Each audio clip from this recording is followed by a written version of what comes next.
we are going to learn how birth control destroyed a generation of women.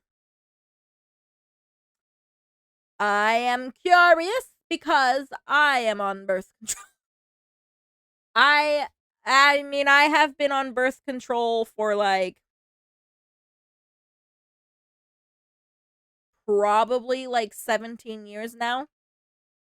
A long time. Long time. So I want to know. I want to know. Let's see. You may have clicked on this video ready to fight me, but please do not. Hi, my name is Sydney. Welcome back to hell. And as per usual, before we launch in, today's video is sponsored by Foom. Now, I've really wanted to make this video for quite a long time, but never really felt like the conversation was on the table, for we've all been preoccupied elsewhere. Hi, today would be day 500 of being a girl. But recently, I happened upon an article titled "Conservative Influencers Are Pushing an Anti-Birth Control Message," and I thought, yes, now it feels like the right time. The article outlines several commentators and personalities, both male and female, who have made comments about the negative effects of hormonal birth control. And just to be clear, yes, there are multiple types of contraceptives. Some are hormonal and some are not, but I specifically am talking about the pill. And we'll be using a bunch of terms interchangeably, like oral contraceptive, or the pill, or the birth control pill, or hormonal birth control pill. And I'm sorry if that's at all confusing or not scientific, but it's too late to do anything about it now. The article also says that mentioning the consequences of taking the pill will instill fear in women who could otherwise benefit from this medication. It also links to another article from February by Media Matters that directly goes after the comments of Alex Clark from Poplitics, who said that the pill is poison and her objective is to get women off of it. I think one of the primary problems with this topic is that people try to paint it as a left-wing versus right-wing issue, which would explain all the angry articles I found about it. And that's largely because some groups view contraception, just as a general rule, as wrong and or sinful and or bad. There is also a fear that contraception will be next on the chopping block as far as other discussions around pregnancy have gone. But here's the thing. I don't view this as a sides of the aisle issue. And I believe that all women, regardless of where they sit on the political spectrum, should have an understanding of what they're putting in their body and what it inevitably will do to them. And most importantly, I believe in choice. If the pill is the right choice for you, then so be it. But by the same token, I also believe in making informed choices. And unfortunately for a lot of us, the informed part was left off the table when it came to doctors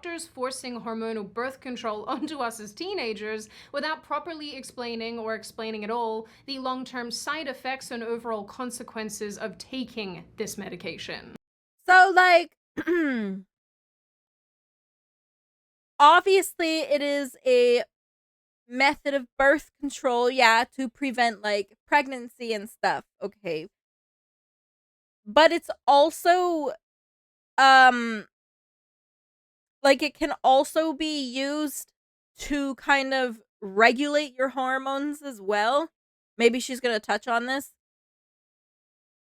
So, for example, women with, like, PCOS, basically, the treatment for that is birth control. Because it regulates your hormones and helps you not be in, like, excruciating pain all the time.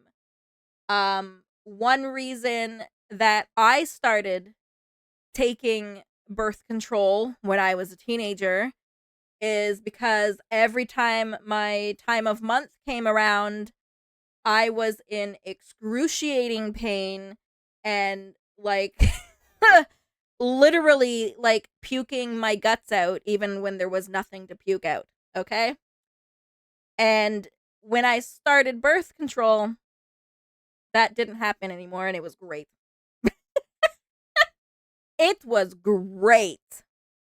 So, yeah, so, like, it can be used as a method of birth control so you don't get preggo, but it does help in other cases as well. Also to try and minimize pain. Yeah, for those struggling. Yep. Reminds me of when AIDS was the most talked about epidemic and they successfully fooled a lot of people, including me, that it was prevalent among gay people, and I was more insecure back then and bought.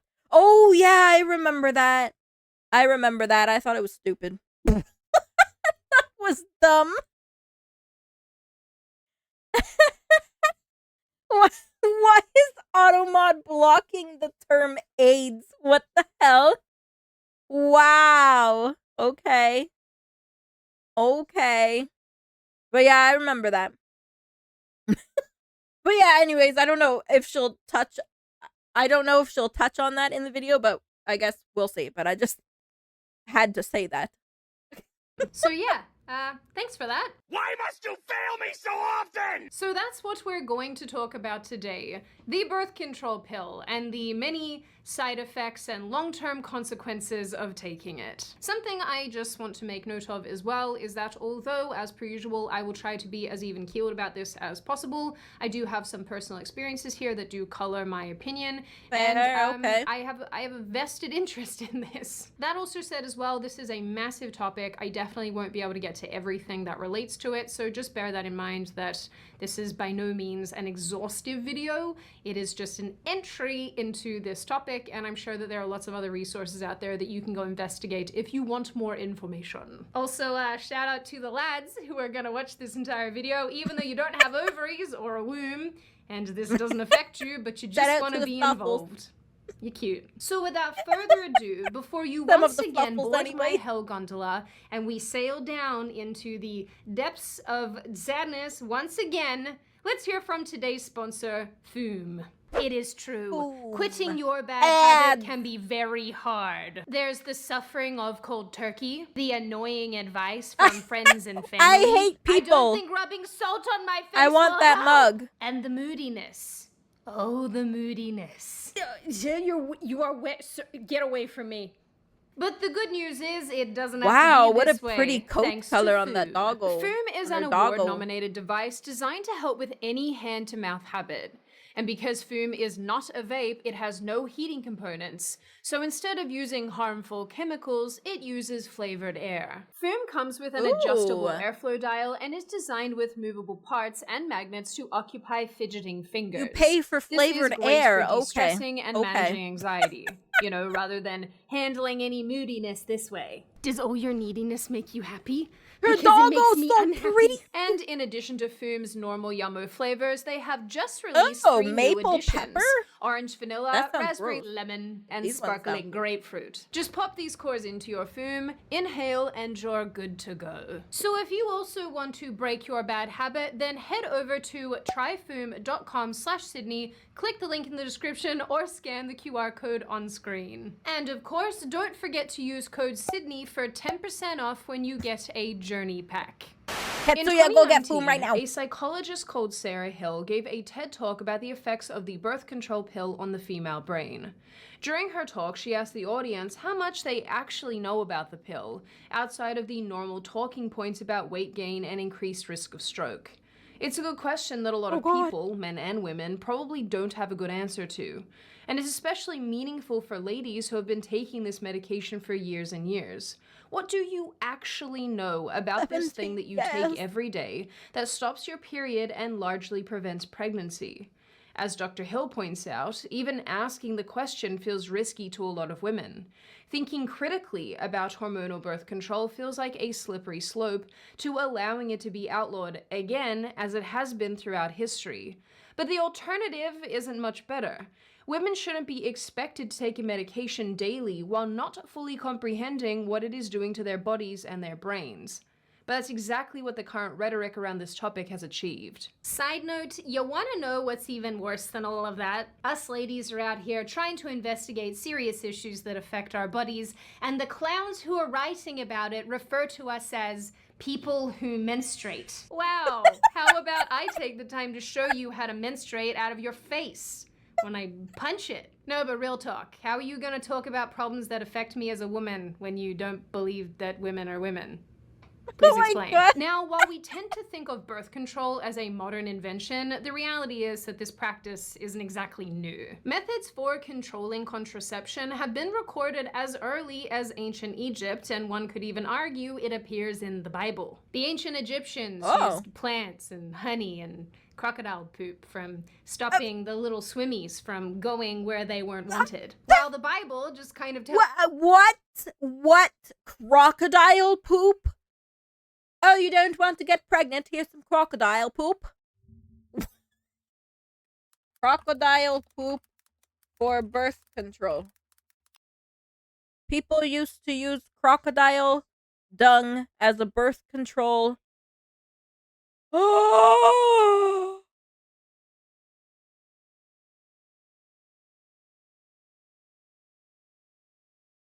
I did not just read that.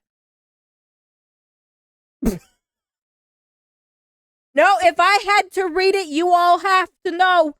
Women were shoving crocodile turds up their hoo-haws.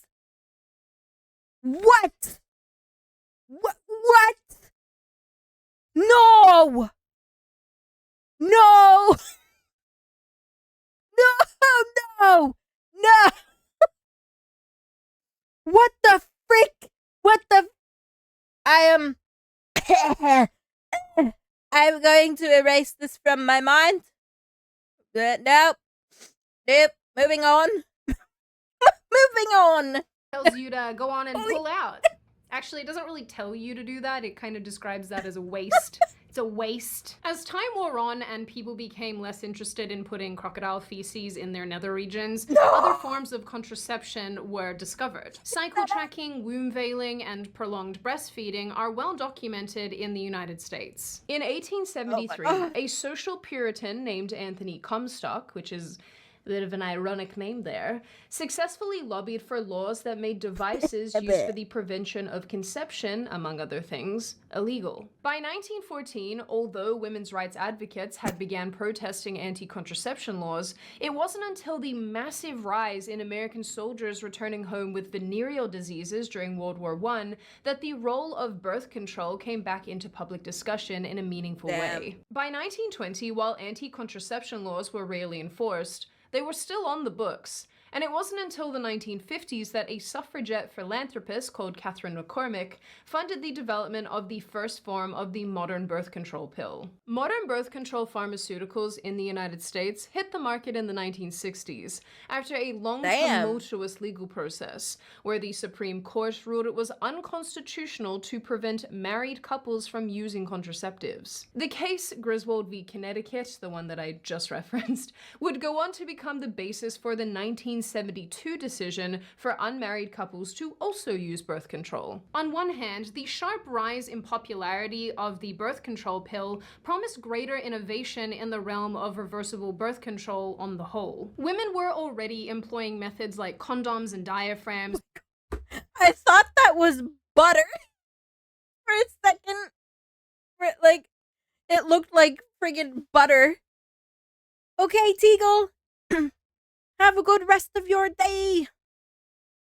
But the creation of the pill spurred the scientific and medical communities to create even more options for women in the form of subdermal implants and improving the IUD, which, if you didn't know, stands for intrauterine device. And it looks like this anchor. Here's a diagram. Yeah, no. This is a whole friggin' shit ton of no. I have heard way too many horror stories about these things. No. And whatever the hell the one is that is for your arm.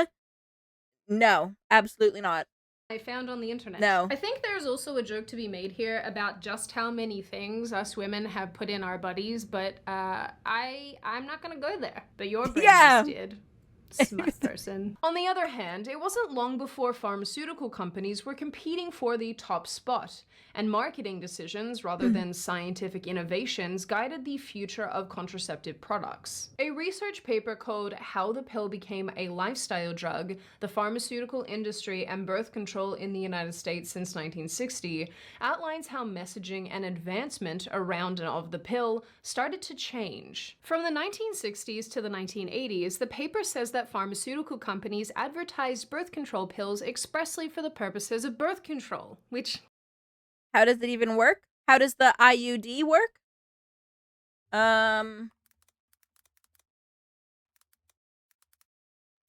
Pretty sure it literally just blocks it.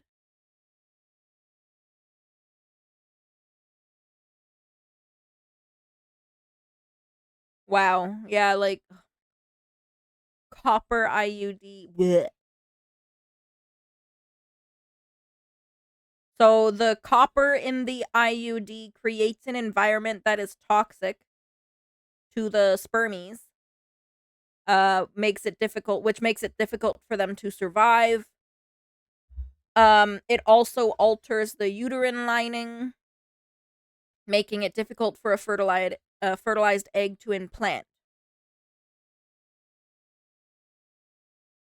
Okay. So basically it just makes it a very toxic environment inside your uterus so that everything cannot survive. Basically. Sounds great. Like, wow, no brainer there. But as the pill grew in popularity, pharmaceutical companies found little incentive for investing in the innovation of new methods, and eventually shifted their marketing of existing contraceptive products away from the function of fertility control. It was the 1990s that brought about the very messaging we see today. And it was here that manufacturers began promoting oral contraceptives as lifestyle drugs. This was a term coined in 1978 that generally describes medications that improve a person's quality of life by treating less serious and sometimes cosmetic conditions. For the pill, new advertising targeted the medication's secondary effects, such as treating acne and reducing the frequency of menstruation. Big Pharma wanted to emphasize the control of pimples, moods, and period cramps, rather than the control of actual fertility. And this is the very messaging that has stuck around some 30 years later. Cause nobody does messaging quite like Big Pharma. Hey, give your kids Ritalin and fix their inability to sit still in a chair for 8 hours a day. A pimple at 15?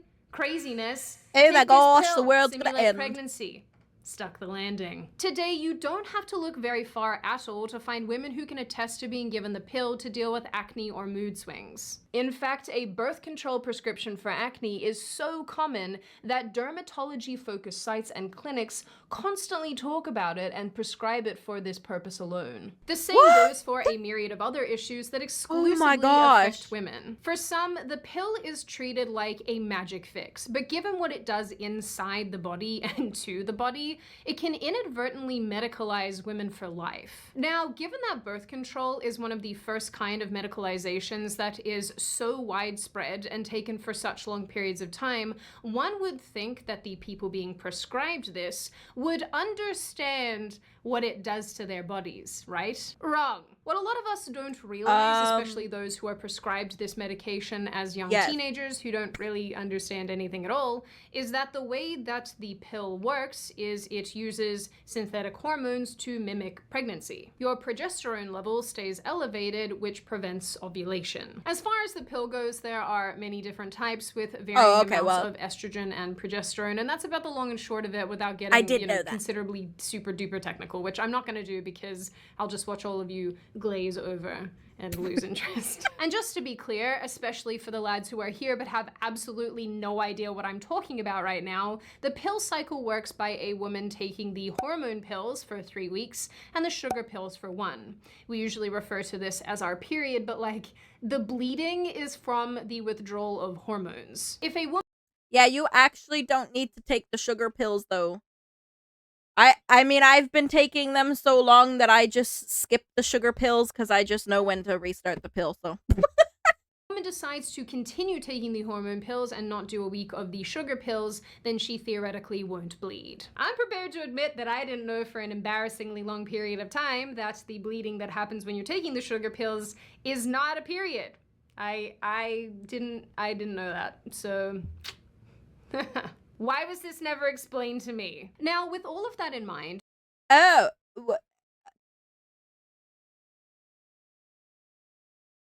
well, I also did not know that, Sydney, so it's...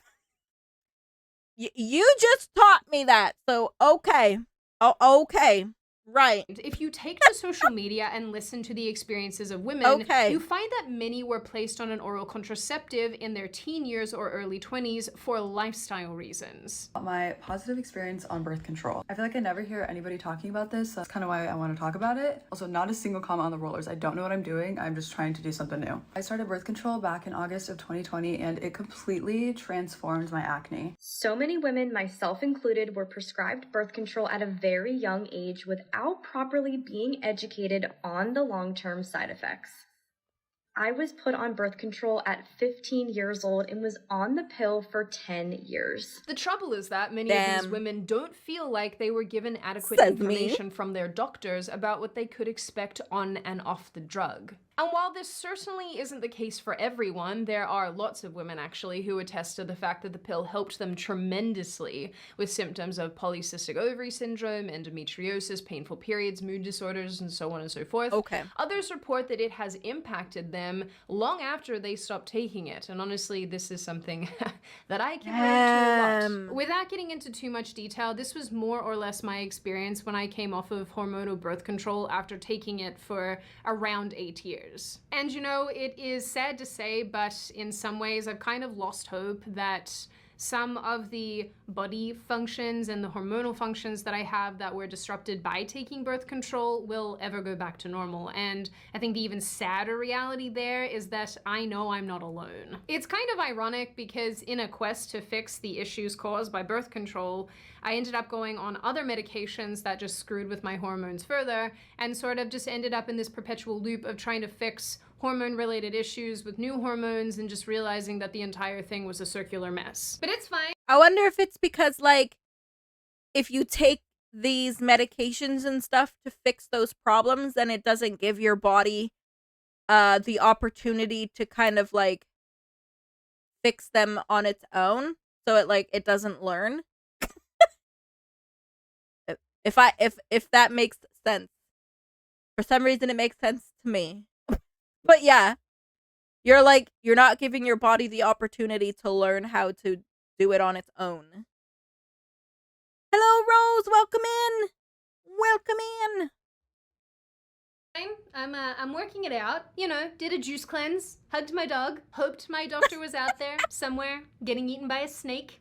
What? Anyway, jokes aside, what I am describing to you here is actually a huge problem. Women are prescribed a drug that is almost viewed, or I imagine it's viewed by some doctors, as an easy, carefree fix to a multitude of other problems. But in saying that, I just wonder how many of us are actually ever walked through the ramifications, both short-term and long-term, for taking this medication. Few, I would imagine. In 2021, Dr. Michael Lipton, a medical director of MRI services and professor of radiology, psychiatry, and behavioral sciences at Albert Einstein College of Medicine, said in an interview that it was remarkable that we didn't know more about birth control and how it works, despite how widespread and normalized it is. And to be honest with you, the bulk of the research that I looked at while writing this video made mention of this. Repeatedly, researchers would say that more investigation and study must be done to fully understand the effects of these drugs on the female body and brain. Of course, and just to be clear, we know how different contraceptives work, at least on a technical level. And there are several types of hormonal contraceptives on the market that come in pill, patch insertable, and injection form. Those the IUD, which contains copper, is a non-hormonal option. In 2019, Lipton and his team reported on research they'd conducted that found women taking a combination pill containing both with progesterone and estrogen had significantly smaller hypothalamus volume compared to women not taking these pills. The hypothalamus produces hormones and helps to regulate essential bodily functions like body temperature, mood, appetite, sex drive, sleep, and heart rate. In his own words, Dr. Lipton said, "We have found a dramatic difference in the size of the brain structures between women who were taking oral contraceptives and those who were not." He added that the team hasn't shown or proven So if I'm dumb or moody, I can blame the birth control. Noted. definitively that the pill causes this, but the finding is still significant. Lipton also found that smaller hypothalamus volume was associated with feelings of anger and depressive symptoms, but stressed that this finding was preliminary. Other researchers and professors have arrived at similar conclusions, especially with regard to the effects of the pill on the brain. Dr. Sarah Hill, who I mentioned earlier, has covered this matter in great detail. Actually, I didn't realize this, but I own her book. I didn't make the connection between that, but here we are. During her 2019 TED Talk, Dr. Hill explains that the hormonal profile of the birth control pill is essentially sexual anti-venom, meaning the pill's makeup significantly affects women's libido. That women who are on the birth control pill exhibit decreased sexual desire and decreased sexual functioning relative to their naturally cycling counterparts. And the reason for this has everything to do with the hormonal profile that's created by the birth control pill. The hormones that facilitate the sexual response in women and facilitate sexual desire are relatively high levels of estrogen and testosterone and lower levels of progesterone, right? Progesterone actually inhibits women's sexual desire. And the sex hormone profile on the birth control pill is essentially sexual anti-venom, right? It's high levels of progesterone, a sexual inhibitor, right? And relatively low levels of estrogen and testosterone. And indeed, there's a lot of research indicating that women tend to have diminished libido on the birth control pill. Which is kind of ironic when you consider the fact that a large portion of women are taking birth control for the purposes of preventing pregnancy, and yet they don't want to have sex, which sort of feels like it defeats the purpose. Although, if I'm thinking about it critically, I guess not, because if she doesn't want to have sex, then she can't get pregnant. Yeah, I was just about to say, well, I mean, I guess it's kind of working in more than just the way of preventing it. Like, not only will it prevent you from getting pregnant, but then it also makes you have a low sex drive. So it's working in more ways than just one. Thank you for the follow. Hello. Welcome in. Science. Dr. Hill goes on to add that a woman's level of estrogen determines how much testosterone she wants in her partner. Right, and this is also something that's influenced by the levels of sex hormones that are created by the birth control pill. Right, so we know now from decades of research that women's own levels of estrogen predict the amount of testosterone that they prefer in their partners. In other words, the sex hormone estrogen increases women's attunement to cues that have historically been linked to testosterone levels in men. This graph that you're looking at here is showing how women's own levels of estrogen predict testosterone preference. And what you can see from this is that estrogen loves testosterone. Right? So women, when they have relatively high levels of estrogen, are really cued into facial cues that are associated with masculinity, and this changes their preferences over the course of the cycle.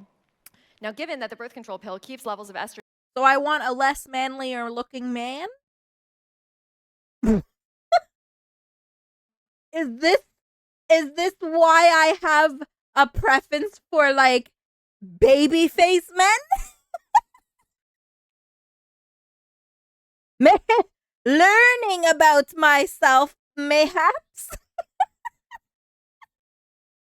Estrogen very low, we can make the prediction that women who are on the birth control pill should prefer as partners men who have fewer cues associated with testosterone preference.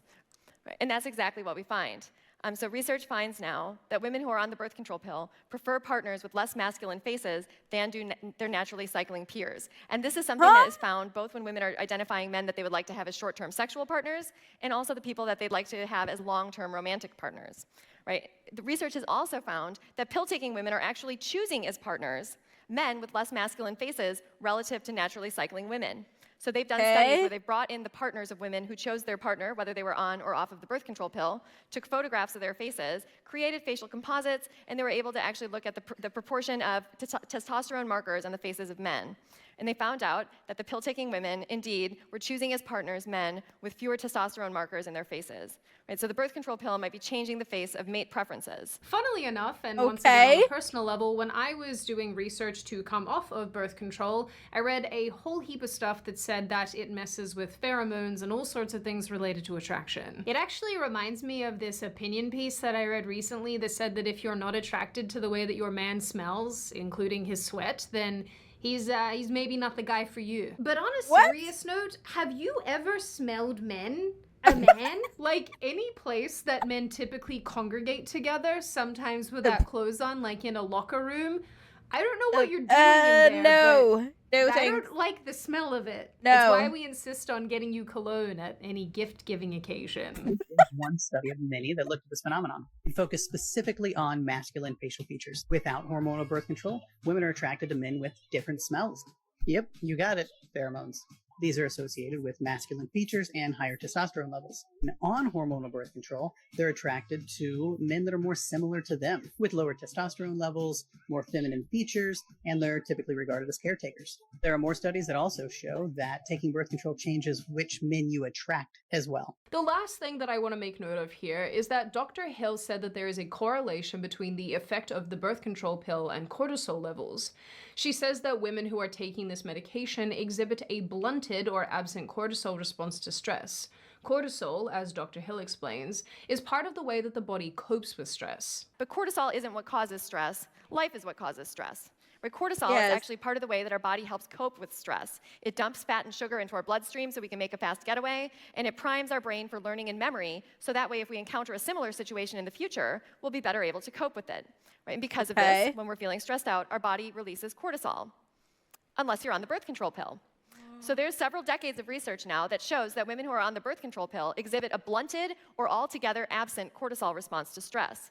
Right? And this is something that's potentially really important, not only because this is a type of profile that we tend to see in people who've undergone trauma or have PTSD, but also because it can cause structural changes in the brain, decrease people's ability to cope with stress, cause problems with emotional regulation, and impair learning and memory. And there's some research now. Damn! I am attacked with this stress. What? Wow, okay, because it has been harder to deal with stress more and more. I wonder. Coming out about the birth control pill in each one of these processes that suggests that we might be seeing just these patterns in women who are on the birth control pill. So to summarize all of this, what Dr. Hill is essentially saying is that the birth control pill affects the overall functioning of a woman's brain. It impacts who she views as a potential partner, it dramatically affects her libido, and it wholly affects cortisol in her body, leading to symptoms that look like PTSD, creating structural changes in the brain, and impairing emotional responses, learning, and memory. Damn. Am I not good enough for natural women because I have a baby face?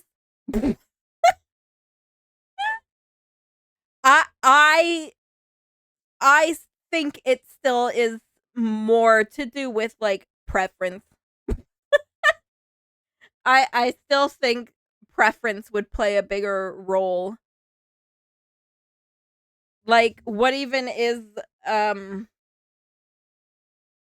masculine face versus less testosterone? Like, can it even show me? So it goes like, this is like, I guess, lower testosterone. I don't know what control means. Like, middle, maybe? And then this would be high. So, really, only the difference is kind of like the jawline. But I find all three of these attractive. So, I mean, I would still say that preference, personal preference plays a bigger role, personally. Society chalks a lot of this up to women being crazy or emotional or even just generally unhinged. But it seems few people, few women more importantly, stop to think that the issues they face every day, be it weight gain, moodiness, irritability, brain fog, are the result of a little pill that they Brain take fog. every day. Oh So my we're not crazy. God. We're just medicated so that men can have casual sex with us. Oh, that... Bro, the brain fog is real. The brain fog. Holy shit. Welcome in, alarm. Welcome. Joke felt a little bitter. Join us. Oh On my a serious note, one of the biggest things that I noticed when I was coming off the pill was the brain fog lifting, for lack of a better way of describing it. It was like I could finally think again clearly, and while I was on the pill, I was perpetually mad. Nowadays, I'm only mad when I get sat on by fat people on airplanes. Or shouted at by literal feminists. It's Now, while perusing the old social media, I noticed that there was a lot of discussion, particularly on YouTube and TikTok, about birth control. And I noticed again and again videos where young women made the connection between being happy pre-birth control and emotionally unstable while taking the medication. And as crazy as that might sound on the surface, this experience actually makes a lot of sense. Unfortunately, several studies have positively associated self-deletion with hormonal contraception, with adolescent women experiencing the highest relative risk. On a similar note, especially in young adolescents, it has been linked to the subsequent use of medication for depression and a first diagnosis of depression. But when we're talking about young girls as 19 and younger, you still have a lot of brain development that's going on. And when you are experiencing post-pubertal brain development, all of that remodeling that goes on after puberty is something that's coordinated by your sex hormones. The research that has been done is beginning to point fingers at a possible link between adolescent birth control pill use and then a greater risk of developing major depressive disorder across your lifetime, even after you're off of hormonal birth control. Oh my God, this is scary. What the hell? Right, same, Annie. Same, pretty much. I have to be on them as well. I mean, because of why I started them, I'm scared to go off of them now. So yeah. And that's pretty scary. One study of over 1 million Danish women concluded that depression is a potential adverse effect of hormonal contraceptive use. But it should be noted that others have attempted to discredit parts of this study by suggesting that it does not account for life changes, making it hard to know whether it is actually hormonal birth control driving that depressive risk. So there's that. The reality here is that one pill, innocently taken to deal with acne, may inadvertently lead to another pill to deal with worsening depression. And the woman, the patient, has absolutely no idea how these two things are related. And this just feels like the entire business model of Big Pharma. Another thing I noticed on social media is that some female doctors and naturopathic practitioners have started getting very vocal about the various vitamins that the pill depletes in the body. They claim that these are the same vitamins which coincide with symptoms of depression and other emotional issues. Girls who are on the pill, please listen. Okay, so my nutrition professor just taught us that if you're on the pill, it depletes all of your body's natural B vitamins, which causes symptoms of depression, fatigue, and all these other things. See, each time I've had a blood test, like blood work done,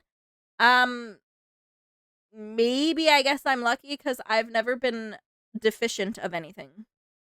I have never had that happen. So maybe I'm lucky in that regard. Like so, and basically your medical doctor is supposed to recommend that you take a B complex vitamin, but they never do. So with all of that said, I think it is important once again to note that the negative symptoms of taking the pill are no joke. A 2019 article expressed that the use of the birth control pill is declining as women question its mental health side effects. It outlines a 2013 study where almost 63% of women reported they stopped taking the pill because of its side effects. Side effects which, just by the way, caused a hormonal birth control trial for men to be shelved. Yep, in 2016, the male version of hormonal birth control shots were stopped after trial subjects reported less severe symptoms of the test drug. These are many of the same symptoms women have been coping with since the 1960s. These side effects include acne, mood swings, one man developed severe depression, and another one tried to self-delete. And because of this, they cut the study short. By comparison, women began reporting that it's okay for women to have to deal with it. Sharp increase in severe medical conditions within 2 years. 2 years of the original pill being released, and have continued to report these side effects without any real concern from manufacturers, doctors, or even the general medical community. Some studies have connected the pill to a 20% increase in breast cancer risk, and just to be clear here, there are studies that do not make that correlation, but I wanted to make note of both anyway. The pill has also been connected to a dramatic increase in blood clot risk, stroke risk, lupus, and as I mentioned, depression and self-deletion. And yet, women are still prescribed this without issue, and women are still expected to take it, or else they are deemed sexually irresponsible. Now, on that very positive, happy note, I want to round things off with a few final thoughts. Firstly, as much as I am very critical of the medical industry when it comes to this particular topic, I do want to stress and highlight that personal responsibility is a thing and will always be a thing. When you take a medication, especially as an adult, it is up to you in large parts to educate yourself about the potential effects of that medication. Obviously, when it comes to this issue, it's a little more complicated because the information that we have discussed even in this video is quite hard to come by, and as these researchers and doctors and professors and whatnot have explained already, there is very little information and very little research that's been done into the pill itself.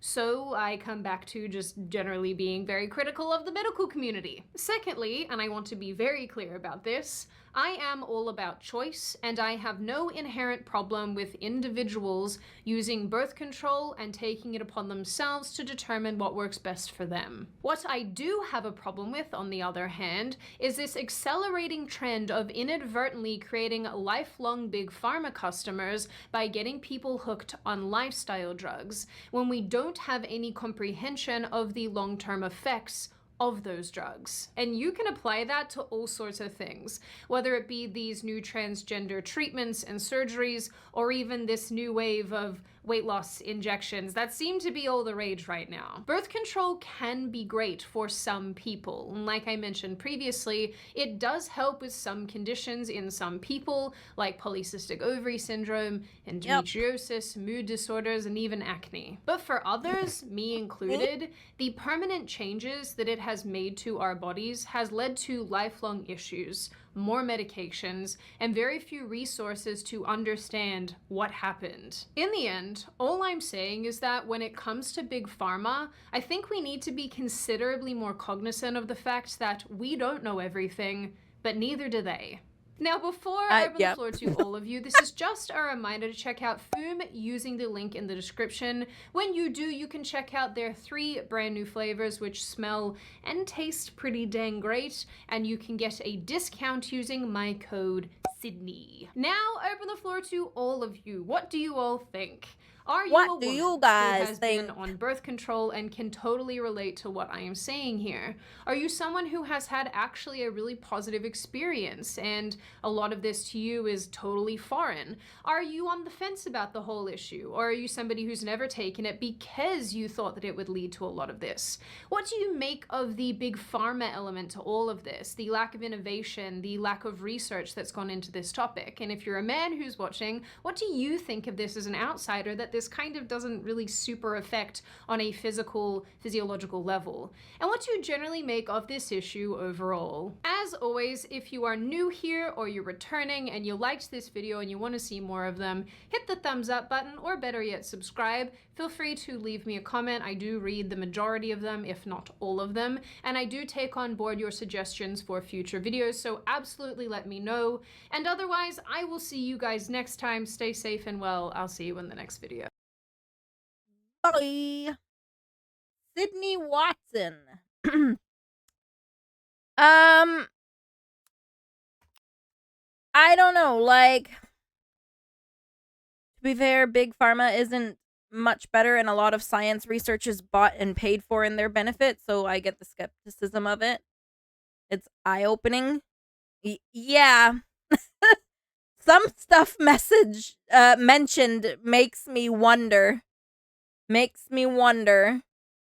Not my problem, I'm a dude. I'm a dude. Like I said before, every drug is dangerous with long-term use. Yeah, that's true. Very true. Also, welcome in, Roy. Yeah, I don't know. I mean, I would say overall my experience with birth control has been fine. It helped with what I needed it to help with, and obviously it still continues to help. I think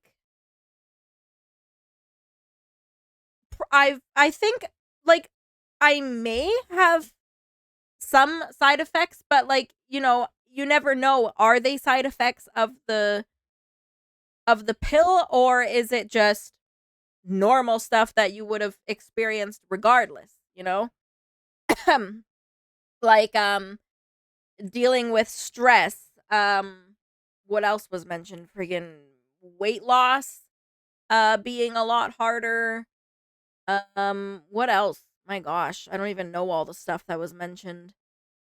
See, I never had vitamin B deficiency. So, and like mental health side effects, I don't know. Like I don't know, because my mental health has coincided with the cost of living going up and everything. So, to me, I would think my mental health is suffering purely just because of the cost of living. Like because it makes a lot of sense, you know? I want to have my own place to live with Jello and stuff, but we can't have that. And we're like freaking bleh. So, you know, it's hard to say. Like, I've considered getting off the pill, but then it's like, in my opinion, and for me personally, it feels like the most reliable way of actual birth control. So, I don't know. I don't know. I certainly wouldn't be getting none of those IUD or the arm implant or whatever the hell. No thanks. They also say it's potentially lethal to overdose on anything, even just water. Yeah, true. True. I've never thought any of my mental health issues that crop up are from my pill. I think it's from life and being stressed about this or that. Yeah. Same. So, it's hard to say. It's hard to say without actually stopping the pill. And do you want to do that? Is that something you would want to do? Welcome back, Warped. Yeah, Roy, the IUD. The IUD is the friggin' copper thing. No thanks. No thank you.